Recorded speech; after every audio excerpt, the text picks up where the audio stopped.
ಮಾಡ್ತಾ ಇದೆ. ನೀವು ರಿಯಲ್ ಲೈಫಲ್ಲಿ ರಕ್ತ ಹರಿಸ್ತೀರಾ, ಆದರೆ ಅದನ್ನು ಯಂಗ್ಸ್ಟರ್ಸು ರಿಯಲ್ ಲೈಫಲ್ಲಿ ಮಾಡೋಕ್ಕೋಗಿ ತುಂಬ ತೊಂದರೆ ಒಳಗಾಗ್ತಾರೆ. ಒಬ್ಬ ಸೂಪರ್ ಸ್ಟಾರ್ ಆಗಿ ನಿಮ್ಮ ಜವಾಬ್ದಾರಿಯಲ್ಲಿ ಇರಲ್ವಾ ಅಂತ?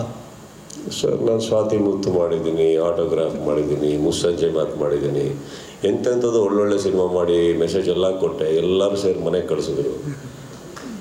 ಆವಾಗ ಕತ್ತಿ ಮಚ್ಚಿ ಹಿಡ್ಕೊಂಡು ಅವ್ರನ್ನ ತೊಗೊಂಡೋಗಿ ನಂಬರ್ 1 ನಂಬರ್ 2 ಸ್ಥಾನಕ್ಕೆ ಕೂರಿಸಿದ್ರು. ಈಗ ನಾನು ಆಮೇಲೆ ಯೋಚನೆ ಮಾಡಿದೆ, ಬಹುಶಃ ಜನಗಳಿಗೆ ಇದೇ ಬೇಕೇನೋ ಅಂದ್ಬಿಟ್ಟು ಅಂತ.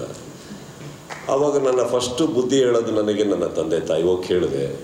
ಅವರಂದ್ರು, ಅಲ್ಲಪ್ಪ ನೀನು ಮನೆಗೆ ಹಾಕೋ ಬಟ್ಟೆ ಮನೆಗೆ ಹಿಡ್ಕೊ, ಹೊರಗಡೆ ಹೋದಾಗ ಅವ್ರಿಗೆ ಹೆಂಗೆ ಬೇಕೋ ಹಂಗಿರು ಅಂತ.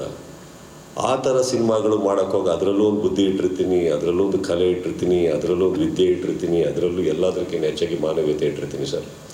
ಮಚ್ಚು ನನ್ನ ಕೈಲಿದೆ ಅನ್ನೋದು ಮಾತ್ರಕ್ಕೆ ಒಂದು ಟ್ರೈಲರ್ ನೋಡಿ ಯಾಮಾರಬೇಡಿ, ಪಿಕ್ಚರ್ ನೋಡಿ. Thank you.